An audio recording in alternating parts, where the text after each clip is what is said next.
క్రీస్తునందు సోదరి సోదరులారా, ప్రభువైన యేసు క్రీస్తు నామములో హృదయపూర్వక వందనాలండి. ముందుగా ఇంత మంచి సమయాన్ని ఇచ్చిన తండ్రి అయిన దేవునికి ప్రభువైన క్రీస్తు ద్వారా కృతజ్ఞతాస్తుతులు చెల్లిస్తున్నానండి. అందరూ బాగున్నారండి. వాక్యం చదువుకొని ప్రార్థన చేసుకున్న తర్వాత పాఠంలోనికి వెళదామంటే, మత్తయి గారు రాసిన సువార్త 10వ అధ్యాయం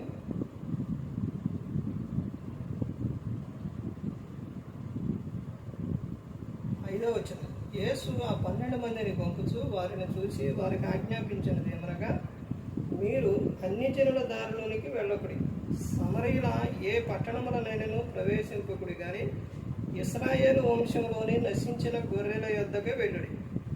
వెళ్ళుచు పరలోక రాజ్యం సమీపించి ఉన్నదని ప్రకటించుడి. ప్రార్థన చేసుకున్నాడు. పరలోకమందున్న మా తండ్రి, పరిశుద్ధ ప్రేమ గల తండ్రి, గొప్ప తండ్రి, యెహోవా తండ్రి, ప్రియకుమారుడు యేసుక్రీస్తు ప్రభువారి ద్వారా కృతజ్ఞతాస్తుతులు చెల్లిస్తున్నాము నాయన. ఈ రాత్రి వేళ మా అందరితో మాట్లాడమని మా ప్రభువైన యేసుక్రీస్తు నామమున వేడుకుంటున్నాం తండ్రి. ఆమేన్. ప్రభువైన యేసుక్రీస్తు నామములో హృదయపూర్వక వందనాలండి. దేవుని కుమారుడు యేసుక్రీస్తు ప్రభువారు ఈ లోకానికి వచ్చిన తర్వాత పరలోక రాజ్యం సమీపిస్తుంది కనుక మారు మనసు పొందమని ప్రకటింప మొదలుపెట్టారు. అంశం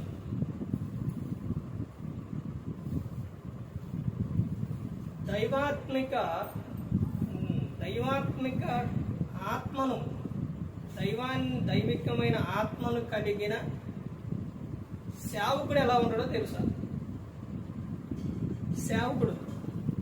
సేవకుడు అంటే సేవ చేసే వ్యక్తి. అందరికీ, ప్రతి ఒక్కరికి కూడా సేవ చేసే వ్యక్తి. మనకు మాదిరి, మార్గము ఎవరోనంటే యేసుక్రీస్తు ప్రభువారు. యేసుక్రీస్తు ప్రభువారు ఈ లోకానికి ఆయన వచ్చిన తర్వాత ఆయన పరిచారం చేయించుకొనుటకు యేసుక్రీస్తు ప్రభువారు రాలేదు. ఆయన ఎందుకు వచ్చారు అని అంటే, పరిచారం చేయుటకు యేసుక్రీస్తు ప్రభువారు వచ్చారు. నశించిన దానిని వెతికి రక్షించడానికి యేసుక్రీస్తు ప్రభువారు వచ్చారు. అపవాది క్రియలను లయపరచుటకు యేసుక్రీస్తు ప్రభువారు ఈ లోకానికి వచ్చారు. సత్యమును గూర్చి సాక్ష్యం ఇవ్వడానికి యేసుక్రీస్తు ప్రభువారు ఈ లోకానికి వచ్చారు.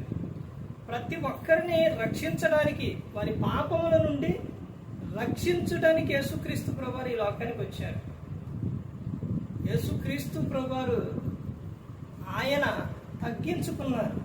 ఎంతగా తగ్గించుకున్నారు అని అంటే, ఫిలిప్పీయులు రాసిన పత్రిక 2వ అధ్యాయంలో ఉంటుంది.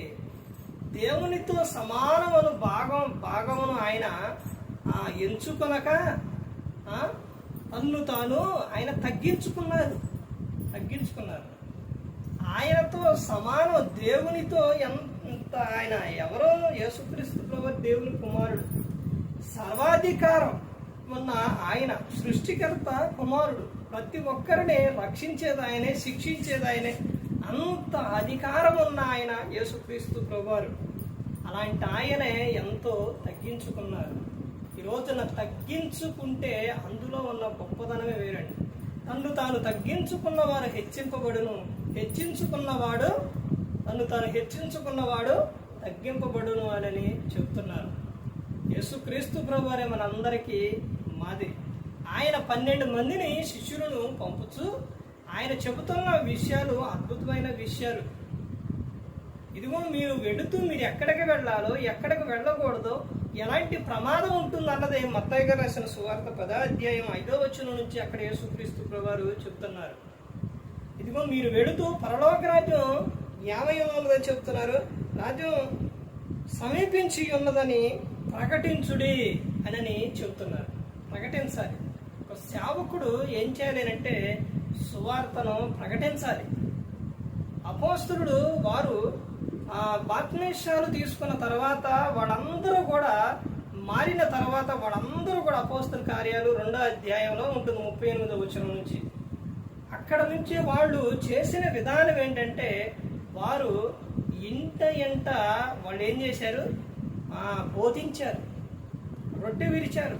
తర్వాత క్రీస్తుని గురించి ఒక అపోస్తులైన పౌలు గారు కానీ, అపోస్తులు యేసుక్రీస్తు శిష్యులు కానీ వారందరూ కూడా ఇంటింట బోధించారు.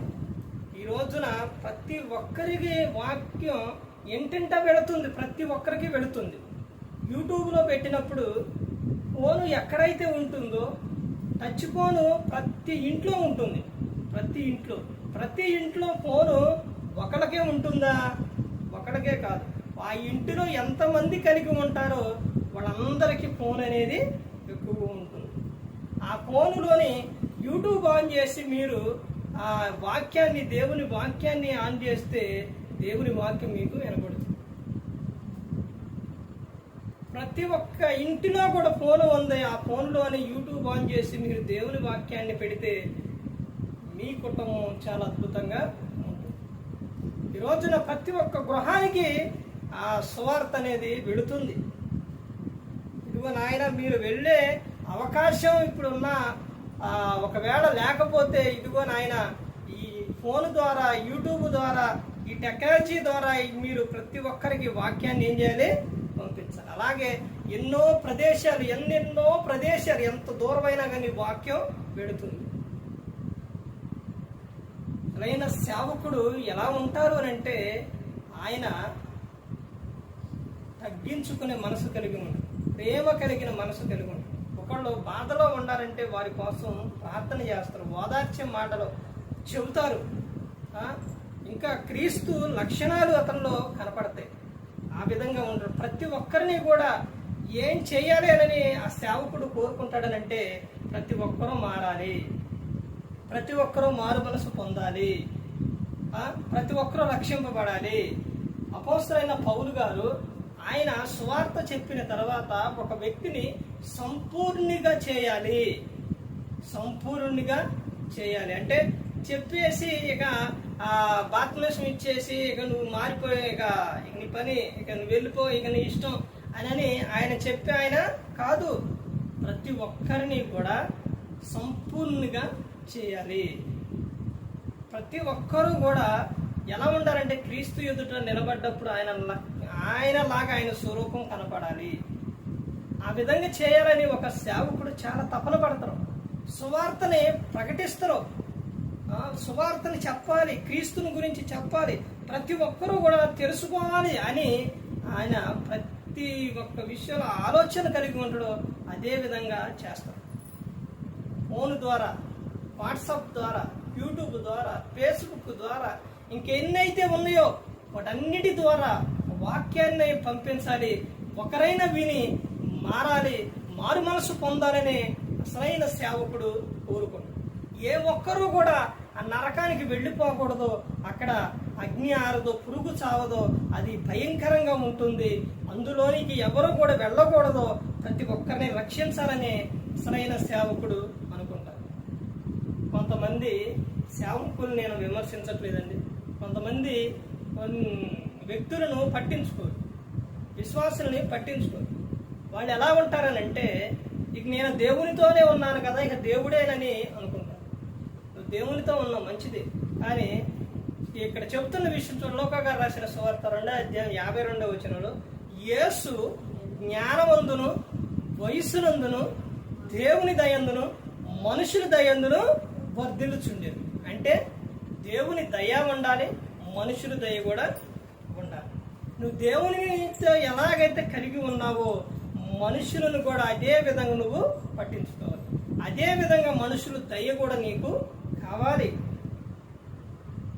ఇటు కుటుంబాన్ని చూసుకోవాలి, అటు సేవ చేయాలి, తర్వాత నిన్ను వలె నీ పొరుగు వారిని ప్రేమించమని యేసుక్రీస్తు ప్రభువు చెప్పారు. ఆ ప్రేమ కలిగి ఉండాలి. ప్రతి ఒక్కరూ కూడా గమనించుకోవాలి. పరిశుద్ధాత్మ మనలో ఉండి నిత్యము కూడా ఆయన చెబుతున్న విషయం ఎలాంటి అని అంటే అద్భుతమైన విషయాలండి, అద్భుతమైన విషయాలు. ఇదిగో నువ్వు ప్రతి ఒక్కరికి సువార్తను ప్రకటించాలి. ఎంతో మందికి నువ్వు సువార్తను మనం చెబుతూనే కానీ చెప్పేవారిగా ఉంటాం కానంటే వాళ్ళని బలవంతంగా మనం మార్చలేము. ఎన్ని లక్షల మందికైనా సువార్తను ప్రకటించవచ్చు. కానీ వాళ్ళు మారాలి అని అంటే అది వారంతలో వారు తెలుసుకోవాలి. ఇదిగో నేను మారాలి, మారు మనసు పొందాలి, ఇదిగో నా పరిస్థితి ఎందుకు ఇలా అయిపోతుంది, ఎందుకు నా దేహం పాడైపోతుంది, ఎందుకు నాకు మనశ్శాంతి లేదు, ఎందువల్ల అని తెలుసుకొని తనంతట తాను మారితేనే కానీ బలవంతంగా ఎవరిని మార్చు. ఆయన యేసుక్రీస్తు ప్రభువారు హృదయం అనే తలుపు యొద్ద నుండి తట్టుచున్నాడు. ఎందుకు? తీస్తే వద్దామని చూస్తున్నారు. లేదా తలుపుని నెట్టుకొని పగలగొట్టుకొని ఆయన రాలేడా? వస్తారు. కానీ నువ్వు ప్రేమతో నువ్వు తీయాలని యేసుక్రీస్తు ప్రభువారు చూస్తాడు. అలా నువ్వు ప్రేమతో నువ్వు మారాలి. ఇదిగో క్రీస్తు యొద్దకు వెళితే నాకు మనశ్శాంతి వస్తుంది, ఆయనలో ఆనందం ఉంది, సంతోషం ఉంది, నేను పరలోకం చేరతా, క్రీస్తుని నమ్ముకోవాలి, నాకు ఈ లోకం శాశ్వతం కాదు, ఈ లోకంలో ఉన్న వాటి ఇవన్నీ కూడా శాశ్వతం కాదు అని నువ్వు హృదయంలో క్రీస్తుని ఆహ్వానించి అంగీకరించి ఆయన యొద్దకు వచ్చినప్పుడు ప్రేమతో ఆయన ఆనందిస్తారు, నిన్ను విడిచిపెట్ట ఆనందిస్తారే. కానీ రోజున మనిషి ఆ విధంగా రావట్లేదు. మనిషి మారాలని అనుకోడు, ఎన్ని బాధలైనా పడతారులే కానీ మనిషి మారు మనసు పొందుతాము, మారదాము, క్రీస్తుని అంగీకరిద్దామని మాత్రం సేవకుడు ఎంతో తపన పడతారండి ప్రతి ఒక్కరిని మారించాలని. ఒక చాట వాక్యం చెబుతున్నాడు అని అంటే ఒక్కరైనా కానీ ఇక్కడ ఈ వాక్యాన్ని విని మారితే బాగుండు అని సంతోషిస్తారు. ఆ తపన పడతారు, ఎంతో తపన. వాక్యాన్ని చెప్పాలి అని అంటే ఒక వాక్యాన్ని ప్రకటించాలి అని అంటే ఒక మాట చెప్పాలి అని అంటే అది ఎలా ఉంటుందో తెలుసండి. ఒక మాట దేవుని వాక్యం వెల్లడి అవుతుంది అని అంటే అది ఎలా ఉంటుందనంటే ఆ సేవకుడికి ఇదిగో వాక్యం చెబుతున్నప్పుడు ఎవరైనా కానీ వాక్యం విని క్రీస్తుని అంగీకరిస్తే ఎంత బాగుండు అని ఆనందిస్తారండి. ఎందుకో తెలుసండి, 100 మంది వ్యక్తులలో ఒక వ్యక్తి మారు మనసు పొందితే పరలోకంలో ఆనందం అంట, దూతల ఎదుట ఆనందం, సంతోషం అంట. ఒక పాపి మారు మనసు పొందితే, మంది నీతిమంతులలో ఒక పాపి మారు మనసు పొందితే ఆనందం అంట, సంతోషం అంట. కానీ మనిషి ఈ రోజున అలా లేరు. యేసుక్రీస్తు ప్రభువు శిష్యులను పంపుతూ ఇదిగో నేను మిమ్మల్ని ఎక్కడ పంపిస్తున్నానో చెబుతున్నాను. 16వ వచనం, ఇదిగో తోడేళ్ల మధ్యకు గొర్రెలను పంపినట్టు నేను మిమ్మల్ని పంపుచున్నాను గనుక పాముల వలె వివేకులను, పావురం వలె నిష్కపడినయుండుడి, మనుషులను గురించి జాగ్రత్త పడుడి, వారు మిమ్మల్ని మహాసభలకు అప్పగించి తమ సమాజ మందిరంలో మిమ్మల్ని కొరడాలతో కొట్టింతురు అని చెప్తున్నారు. సువార్త చెప్పినప్పుడు, సువార్త చెబుతుంటే ఒక సేవకుడు ఎన్నో ఆటంకాలు చేస్తారండి. ఎన్నెన్నో ఆటంకాలు చేస్తారు, ఎన్నో అసలు మైకులో చెబుతుంటే ఏంటి గోల, ఏంటి సౌండ్, అదే వేరే పెడితే ఎంత ఆనందంగా ఎంత సంతోషంగా వింటారో. కొంచెం సేపు వాక్యం ఎక్కువసేపు చెబితే ఇంకా ఎంతసేపు చెబుతారు అని అనుకుంటారు. ఒక సేవకుడు ఒక వ్యక్తిని గద్దిస్తున్నాడు అని అంటే, ఒక వ్యక్తికి ఏదైనా మాట చెప్తున్నాడు అని అంటే నువ్వు మారాలి, మార్పు చెందాలని ఆ సేవకుడు గద్దిస్తాడు. కానీ ఈ రోజున సేవకుడు అంటే విలువ లేదు, సంఘం అంటే, దేవుడంటే అసలు భయము లేదు, భక్తి కూడా లేదు. మనుషులు ఆ విధంగా జీవిస్తున్నారు. ఒక రోజు అనేది ఉంది, ఆ రోజున నువ్వు ఏడ్చిన, మొరపెట్టుకున్నా, నాకు వాక్యం చెప్పిన సేవకుడు ఎక్కడుండాలి వెతుకులాడినా ఆ రోజు ఆ సేవకుడు కనపడాడు. ఏదైనా కానీ మన దగ్గరకు వచ్చినప్పుడే మనం ఏం చేయాలి, దాన్ని గట్టిగా పట్టుకోవాలి. అది ఒక్కసారి మన నుంచి దూరం అయింది అని అంటే తర్వాత ప్రమాదం అనేది ఉంది. ప్రతి ఒక్కరూ కూడా గమనించుకోవాలి, ప్రతి ఒక్కరూ కూడా తెలుసుకోవాలి, ప్రతి ఒక్కరూ కూడా దేవుని యందు భయభక్తులు కలిగి ఉండాలి. ఎవరు కూడా నశించి నరకానికి వెళ్ళిపోకూడదని యేసుక్రీస్తు ప్రభువు ఈ లోకానికి వచ్చి మనందరి కోసం సిలువలో ఆయన తన ప్రాణాన్ని పెట్టారు. ప్రతి ఒక్కరూ కూడా దేవుని యందు భయభక్తులు కలిగి పరిశుద్ధాత్మ మాట ఇంటూ హృదయ శుద్ధిని కాపాడుకుంటూ క్రీస్తుని పోలి నడుచుకున్నప్పుడు ఈ లోకం విడిచినప్పుడు పరలోకానికి చేరుకున్నాడు.